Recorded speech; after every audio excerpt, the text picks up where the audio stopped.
sommes à Strasbourg, dans le quartier historique de l'Université impériale, qui a été construite à la fin du XIXe siècle, sous le règne de Guillaume Ier, premier empereur allemand.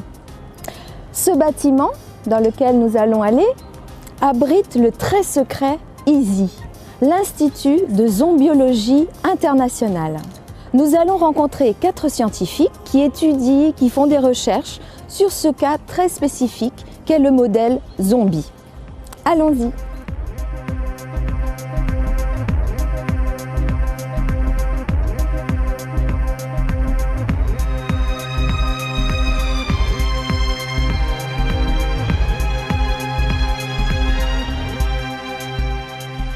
Alors ça n'a pas été une opération facile, ça n'a pas été une opération rapide. Avec mes collègues de l'Institut de Zombiologie internationale, nous avons eu plusieurs réunions qui avaient pour but d'essayer de trouver un modèle alternatif au modèle que nous utilisions habituellement dans le cadre de nos démarches expérimentales. Et ces réunions sont restées stériles, je crois qu'il y en a eu 7 ou 8, de plusieurs heures, probablement chacune une demi-journée l'après-midi, le plus souvent. Et nous étions vraiment dans l'impasse. C'était un mois d'octobre, si mes souvenirs sont bons, alors je ne sais plus exactement quel jour, mais je me rappelle très bien qu'il était 15h47 et que c'était en 2004 lorsque Laurent Nexon, un collaborateur de l'Institut de Zombiologie internationale, est entré dans la salle où nous étions en train de nous regarder dans le silence, dépités, complètement décomposés les uns les autres. Et il nous a tout simplement interpellés en nous demandant: c'est quoi ces têtes de déterrés là?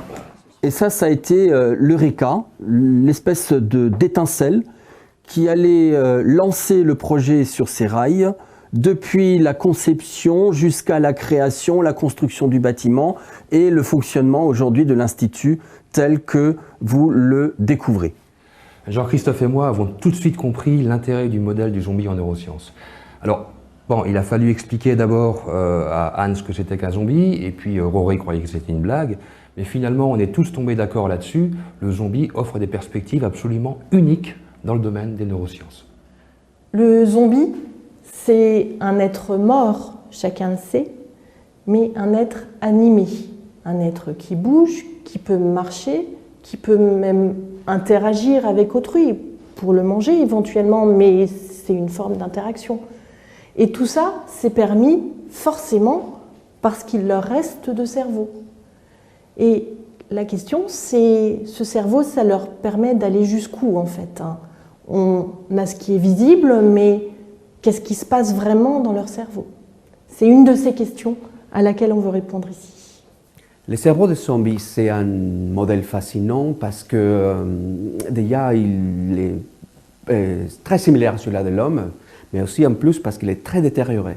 Donc ça nous sert comme bon modèle d'étude pour différentes fonctions, différentes altérations du système nerveux central qu'on peut trouver chez l'humain et que déjà chez les zombies, chez les cerveaux de zombies, on les trouve déjà à cause de toutes ces altérations anatomiques, fonctionnelles, de taille, de fonction, etc. Donc c'est pour ça qu'on a décidé d'aller chercher comme modèle les zombies pour toute notre recherche. Voilà Engel, ici vous êtes au cœur du Zombiotron, la seule animalerie au monde conçue pour les zombies. Vous n'en trouverez pas ailleurs. Alors comme dans toutes les animaleries classiques, vous avez une partie laverie, hein, pour nettoyer tous les ustensiles qui ont été souillés par les chairs en décomposition, les fluides, etc. Vous avez une partie chambre froide pour stocker la nourriture.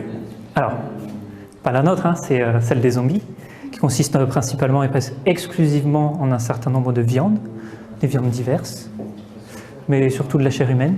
Vous avez ici des collègues et vous avez des chambres d'expérimentation où les chercheurs peuvent faire leurs tests, etc.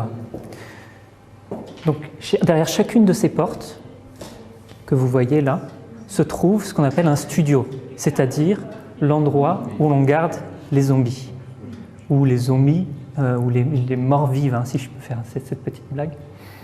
C'est-à-dire, ça consiste en des pièces de 9 mètres carrés, complètement équipées d'un matériel ultra moderne et complètement adapté à la stabulation du zombie, dans un environnement enrichi qui leur permet le bien-être et des performances cognitives. Ça ressemble un peu à des cellules de prison, non? Non, on préfère parler de studio, vraiment. En fait, venez. Collez votre oreille. Là. Regardez. Plus près, venez. Ouh, Jean-Claude. C'est pas dangereux? Bon, travailler sur le zombie, c'est pas comme travailler sur les souris ou les humains. Hein. Faut savoir que ça comporte un certain nombre de risques, mais maintenant on a développé un certain nombre de protocoles rigoureux pour faire face à ce comportement agressif qu'on ne rencontre pas hein, chez les humains ou les rats. Bon, il faut savoir que ça reste dangereux. Par exemple, si vous vous faites mordre par un rongeur, ça prête pas trop à conséquence. Vous avez une petite morsure, tandis que vous vous faites mordre par un zombie, c'est quand même pas pareil.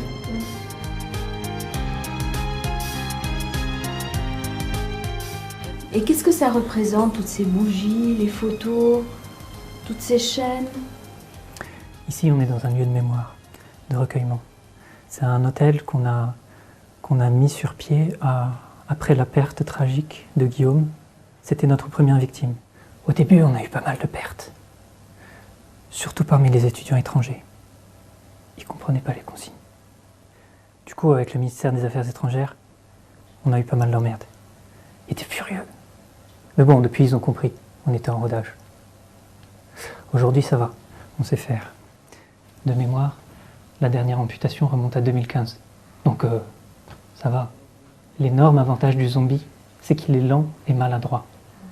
Du coup, on a le temps de le voir venir. Et la plupart du temps, on peut l'esquiver. La locomotion du zombie, tout le monde la connaît. Un zombie a une locomotion qui est lente, qui est hésitante, mais qui parfois peut être rapide lorsque le zombie va rechercher une proie.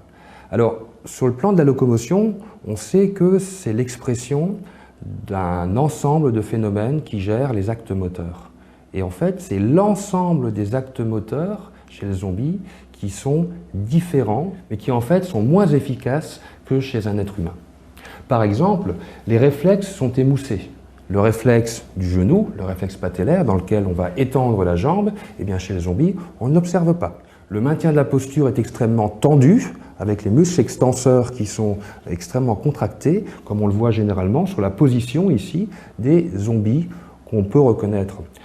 On va également trouver un équilibre qui est précaire, qu'on peut tester avec différentes expériences, mais qui sont assez complexes à réaliser. Et en termes de locomotion, cette locomotion est hésitante, mais permet tout de même aux zombies d'avoir des accélérations qui sont parfois fulgurantes. Enfin, les mouvements volontaires, c'est-à-dire les mouvements les plus complexes qui nécessitent une intégration cérébrale importante, ces mouvements sont extrêmement compliqués pour le zombie pour prendre un objet finement entre les doigts. Alors, on peut tester ça de différentes manières, mais ce qui ressort de tout ceci, c'est que les déficits qu'on observe chez le zombie sont dus à un encéphale qui est réduit, avec une dégénérescence extrêmement importante. Et donc, on va retrouver dans cet encéphale ici des mécanismes qui sont perturbés. Les réflexes, on peut leur expliquer leur disparition par la perte des récepteurs en périphérie, puisqu'on a besoin d'une information sensorielle pour déclencher le réflexe. La posture est maintenue normalement grâce à des circuits dans le tronc cérébral ici, mais chez le zombie, la perturbation est intéressante parce qu'elle ressemble exactement à ce qu'on observe chez un animal qui est décérébré, c'est-à-dire dans lequel on fait une lésion dans le tronc cérébral, et c'est-à-dire qu'ici, les influences de l'encéphale ne sont plus efficaces. C'est exactement le même phénomène de rigidité des muscles extenseurs. La locomotion va être conservée, on l'a dit, elle est extrêmement lente. Là encore, le tronc cérébral et la moelle épinière contribuent à l'automatisme de la locomotion. Donc on retrouve cet automatisme chez le zombie, il sait mettre un pied gauche, un pied droit, un pied gauche, un pied droit. Par contre, l'organisation générale va être perturbée et on retrouve exactement la même chose dans des pathologies telles que la maladie de Parkinson, dans laquelle les patients ont une démarche qu'on appelle magnétique, c'est-à-dire comme s'ils portaient des semelles magnétiques. Enfin, les mouvements volontaires qu'on observe chez le zombie sont extrêmement réduits. On retrouve la même chose chez l'être humain avec des lésions du cortex moteur ou des lésions des voies qui relient le cortex moteur à la moelle épinière, mais aussi dans des cas particuliers qui sont les cas d'apraxie. L'apraxie chez l'homme, lorsqu'on a une lésion du cortex associatif par exemple, c'est l'impossibilité de réaliser des mouvements complexes ou des mouvements symboliques. Faire coucou par exemple. Un zombie ne fait jamais coucou. Si vous lui faites coucou, il ne répond pas. Donc on retrouve chez le zombie toute une série de symptômes qui sont similaires à ceux observés dans des pathologies humaines du système moteur. Le problème du zombie, c'est que c'est notre modèle. Donc on doit faire avec ce qu'il est. Donc la lenteur, elle est inhérente au zombie et c'est en soi un modèle important justement de pathologie humaine. Maintenant cette lenteur, elle est toute relative. Si vous regardez un zombie qui erre, qui ne fait rien de particulier, il va être très lent. Mais dès qu'il va être mis en présence d'un stimulus qui va l'exciter, il peut être très rapide. Donc cette lenteur, c'est notre pain quotidien, c'est notre travail, mais c'est quand même compliqué effectivement avec des mouvements qui sont parfois anarchiques, comme dans des chorés chez l'homme, avec des mouvements qui sont imprévisibles, et on doit faire très attention pour travailler avec ces zombies. Et comment on maîtrise un zombie? Eh bien, Anne-Gaëlle, ça ne s'improvise pas. Nous avons développé ici au laboratoire toute une gamme d'outils. Vous avez d'abord l'appareil à anesthésie, ici, qui se manipule comme ça, mais toujours sécurité, toujours sécurité, gardez à l'esprit. Vous avez des appareils plutôt de chirurgie, alors chirurgie plutôt tranchante ou chirurgie plutôt fine. Alors chirurgie encore plus fine, vous avez cet outil que vous verrez nulle part ailleurs sur le marché, qui est complètement adapté aux zombies. Vous avez également ici, ça c'est un appareil de prélèvement sanguin. C'est très précis. Laurent, quelle est la première règle à respecter quand on travaille avec des zombies? Ah, alors là, attention. Alors tous les gens qui travaillent ici, j'insiste auprès de chaque personne, la chose qu'il faut en permanence avoir à l'esprit, c'est sécurité. Sécurité, sécurité, sécurité. Moi, j'insiste beaucoup là-dessus. Si vous voulez garantir l'intégrité physique des personnes qui travaillent au contact des zombies, il faut en permanence avoir cette idée à l'esprit. Et pour les zombies eux-mêmes? Ah non, les zombies, ils craignent rien. Vous leur coupez un bras, vous leur coupez une jambe, ils sentent rien de toute façon. C'est un modèle intéressant pour la douleur. Le problème, c'est qu'on ne sait toujours pas si le zombie ressent la douleur ou pas. Pourquoi? Parce que la douleur, c'est un signal d'alarme qui doit nous indiquer l'existence d'une lésion de quelque chose qui est néfaste pour nous. Et elle se base sur un système sensoriel périphérique qu'on appelle le système de la nociception, qui va permettre de détecter un stimulus, de le transmettre dans le système nerveux et éventuellement d'y répondre par des réflexes. Mais ça, ce n'est pas encore la douleur.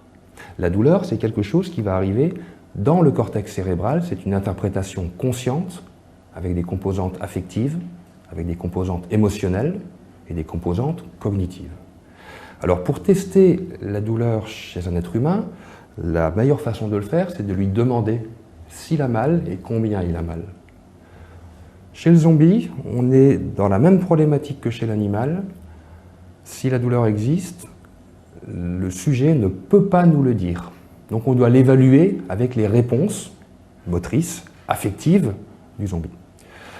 En termes de réponses normales, ce qu'on utilise chez l'homme également et chez l'animal, on va tester des réflexes. C'est-à-dire, si on fait une stimulation nociceptive, légère, pas trop forte, est-ce que l'animal retire la patte? Généralement, il le fait et on peut mesurer ses caractéristiques. Chez le zombie, on peut piquer, pincer, couper, attaquer à la masse, il ne va pas retirer la main. Donc a priori, les réflexes nociceptifs de la douleur n'existent pas. Question, toujours pas résolue, est-ce que c'est un manque de récepteurs sensoriels ou est-ce que c'est un manque de réponse?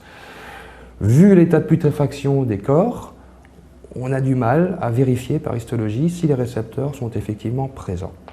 Alors on peut tester d'autres aspects, on peut tester les vocalisations par exemple qui sont liées à la douleur. Un zombie, généralement, ça va râler continuellement et puis de temps en temps, ça se met à hurler.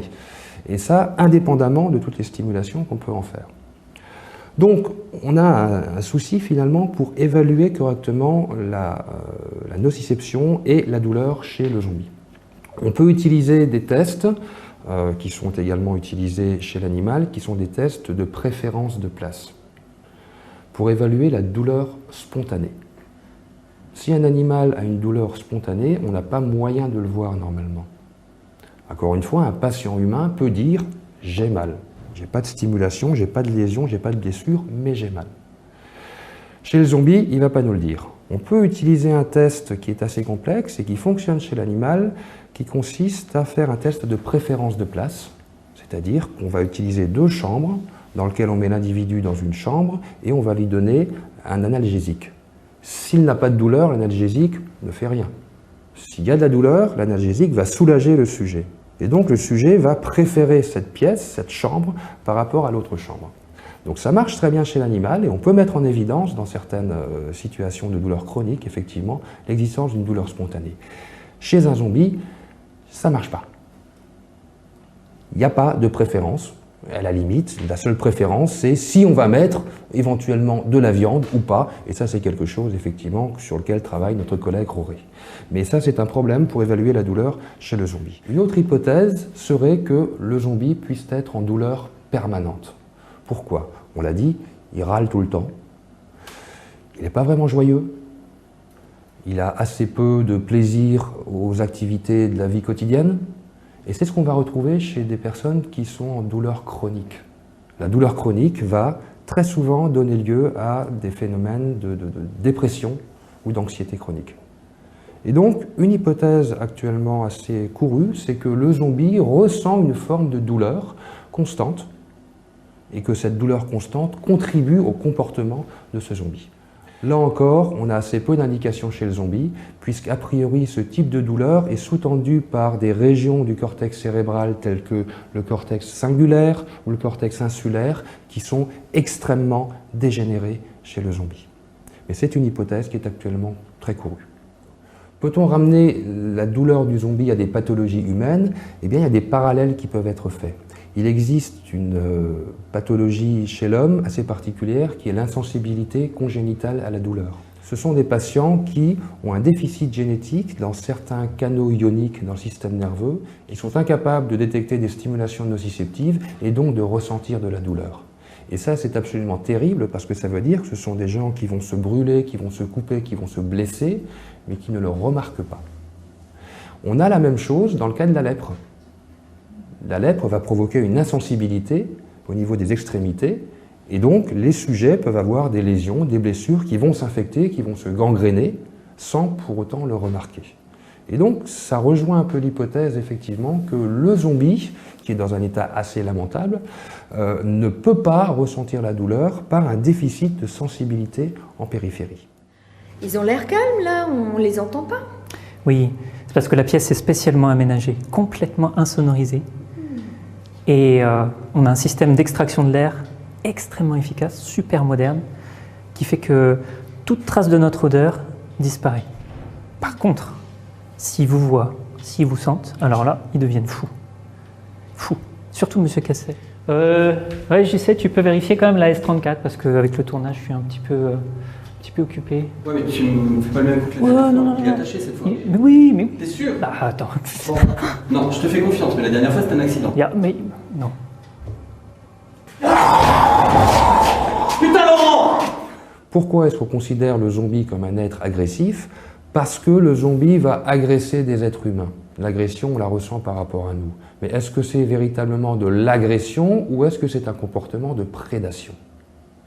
Alors, bien sûr, le zombie va rechercher des êtres humains, les attaquer pour se nourrir, mais un zombie va sauter sur n'importe quel être humain. Donc, on considère qu'il y a une forme d'agression, et cette agression, elle est régie par une discussion entre des structures du cortex cérébral, en particulier le cortex préfrontal, qui est le plus évolué chez l'homme, et des structures sous-corticales telles que l'amygdale ou l'hypothalamus. Chez l'homme, au cours de son développement, jusqu'à la fin de l'adolescence, l'amygdale va être prépondérante. Cette amygdale, elle est impliquée dans les fonctions émotionnelles, elle va régir nos émotions. Et le cortex préfrontal va apprendre de l'amygdale.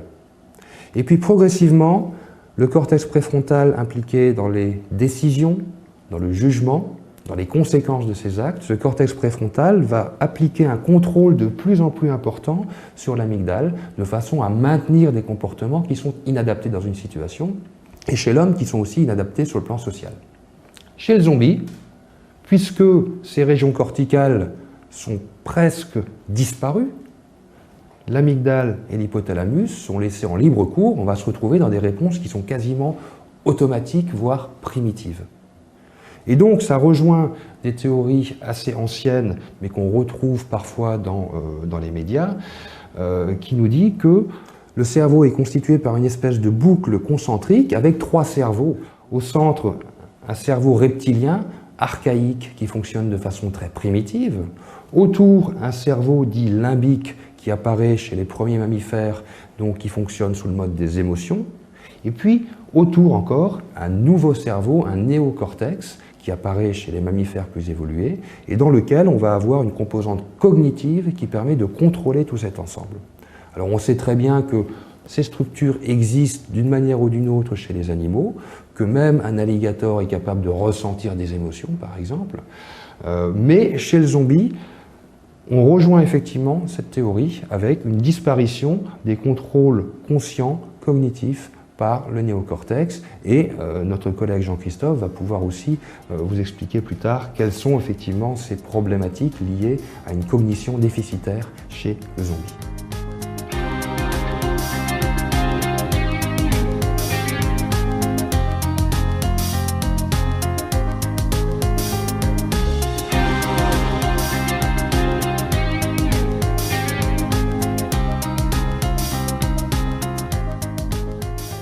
Qu'est-ce que vous leur donnez à manger? Pour la nourriture, on a un partenariat avec les abattoirs de Strasbourg et les hôpitaux universitaires. C'est-à-dire, il faut savoir que si vous donnez votre corps à la science, il y a de fortes chances que vous finissiez ici après la dissection pédagogique. C'est de la chair humaine? En partie. On mélange. En fait, ils mangent n'importe quelle viande, mais ce qu'ils préfèrent quand même par-dessus tout, c'est la chair humaine. Ici, je vais vous montrer. Ici, par exemple, c'est le placard où on fait maturer la viande. Approchez-vous. Sentez ce petit parfum musqué? Ce qu'ils préfèrent par-dessus tout, c'est la viande un peu faisandée comme ça, un peu brune et qui a un bon parfum. Je vais vous donner un truc, parce qu'on n'a pas toujours de la chair humaine sous la main. Si jamais vous avez un zombie à nourrir, vous prenez une côte de bœuf ou une tranche de rhum steak et vous le roulez sous les aisselles comme ça. Ça donne un petit parfum musqué qu'ils adorent. Quelque chose de fascinant qu'on a trouvé chez les zombies, c'était qu'ils sont fins, mais voraces. Ça veut dire qu'ils montraient une hyperphagie, comme s'ils savaient, ils s'étaient morts de faim, en fait.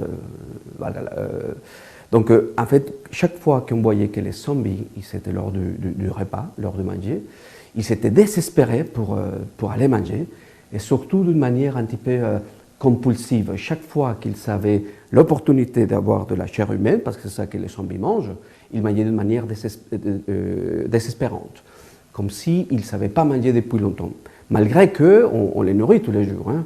Donc on s'est posé beaucoup de questions par rapport à cette compulsivité sur son comportement alimentaire des zombies. La régulation de la faim, c'est géré par le cerveau, et c'est là qu'on a regardé qu'est-ce qui se passe chez les zombies, parce que s'il ne peut pas gérer ou réguler son comportement alimentaire, c'est parce qu'il y a quelque chose de mal au niveau de son cerveau qui régule cette faim. Donc on allait chercher dans le cerveau et on a trouvé qu'il y a des régions particulières du zombie qui sont altérées. On s'est posé des questions si vraiment il était plutôt d'un comportement de type compulsif. Pourquoi on s'est posé cette question? Simplement parce que on sait que la prise alimentaire, on la régule par deux régions différentes du cerveau. Une région qui va réguler l'aspect vraiment homéostatique, les besoins du manger, et l'autre, c'est l'aspect hédonique. Donc quand on a un comportement plus de compulsif, c'est parce que justement, cette région du cerveau qui régule la partie hédonique de la prise alimentaire, il est altérée.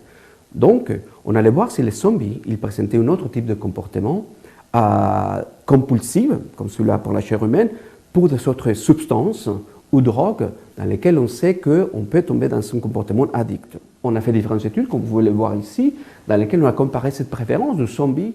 On leur a donné les choix entre deux choses en même temps, ça veut dire entre la chair humaine et entre une substance addictive, différente. La première, c'était entre la chair humaine et la cocaïne. Les zombies avaient le choix de prendre ce qu'ils désiraient, et toujours les zombies ont eu une préférence plus importante pour la chair humaine par rapport à la cocaïne. Mais on fait ce type de test de préférence entre deux choses différentes, par exemple comme l'alcool et la chair humaine, la nicotine et la chair humaine, les cannabis et la chair humaine, et même les sucres, qu'on sait qu'il a un partie addictive aussi. Et toujours, les zombies, ils s'étaient très attirés exclusivement pour la chair humaine. Les zombies ont donc un comportement compulsif de type addict pour cette chair humaine exclusivement. Il n'a pas une préférence, un comportement addict pour des autres substances. Pour son cycle veille-sommeil, pour les sommeils, on a remarqué que les zombies, ils ne dormaient pas. Ils restaient réveillés tout le temps, sur les 24 heures. Donc, il n'avait pas un pattern d'un cycle de réveil-sommeil. Donc, les zombies, de la même manière qu'il n'avait pas un rythme de ce cycle veille-sommeil, il n'avait pas non plus un rythme de sa prise alimentaire. Donc, il pouvait manger tout le temps, sur les 24 heures. Donc, il n'y avait pas un temps spécifique dans la journée dans lequel il préférait ou il pouvait manger. Donc, la seule chose qu'on avait vue, on a remarqué qu'en termes de tout ce rythme physiologique, les zombies, ils ne présentaient pas une variation, une variabilité journalière de toutes ces fonctions au processus physiologique. Une autre manière de laquelle on peut évaluer ce comportement compulsif ou de type addict pour la nourriture chez les zombies, c'est avec un test de conditionnement qu'on utilise au laboratoire. Pour ça, il faut aller d'abord trouver un stimuli aversif pour les zombies. Et on a trouvé que la musique de Michael Jackson, c'est un stimuli tellement aversif pour les zombies qu'on l'a utilisé justement pour ce test de conditionnement.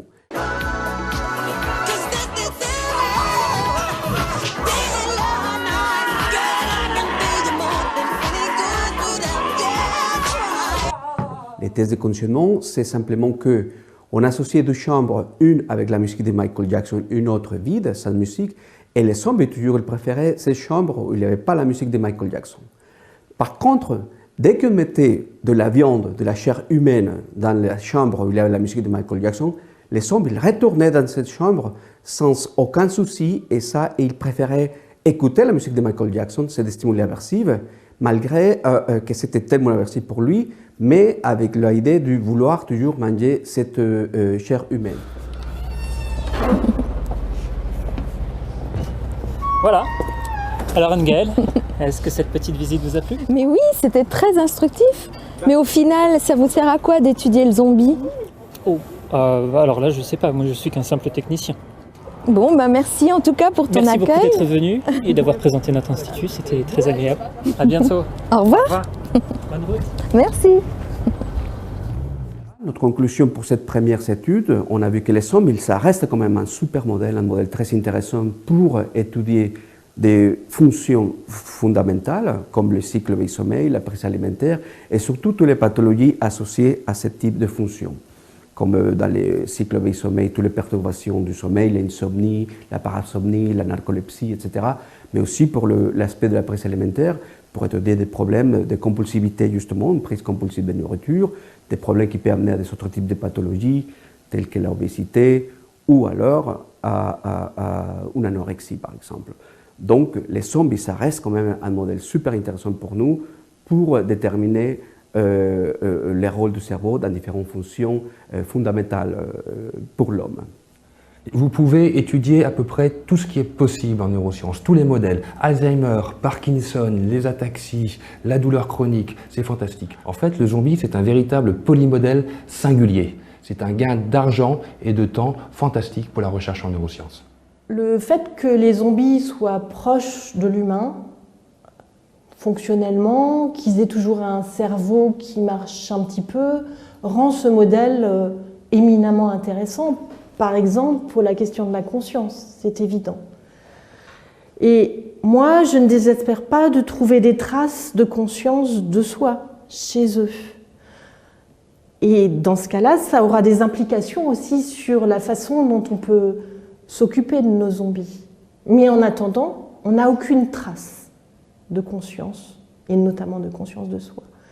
Et pour le moment, il faut avouer que ça facilite nos recherches, parce qu'on s'adresse à des sujets qui sont morts. On n'a pas besoin de prendre en considération des questions éthiques comme chez les êtres vivants. Ce modèle de zombie nous a permis de faire énormément de progrès sur des aspects neuropathologiques, histopathologiques liés à ces maladies neurodégénératives. Le modèle n'est pas cher. Les zombies, nous n'avons pas la contrainte de devoir les acheter. Nous devons les capturer par contre, ce qui n'est plus un problème aujourd'hui. Et de surcroît, j'ajouterais que nous avons une attitude fondamentalement éco-responsable, puisque ce zombie ne dégage pas de CO2, que de surcroît, lorsqu'une expérience est finie sur l'un des individus, nous le découpons en morceaux et nous le donnons à manger aux autres, ce qui fait qu'il n'y a quasiment aucun risque.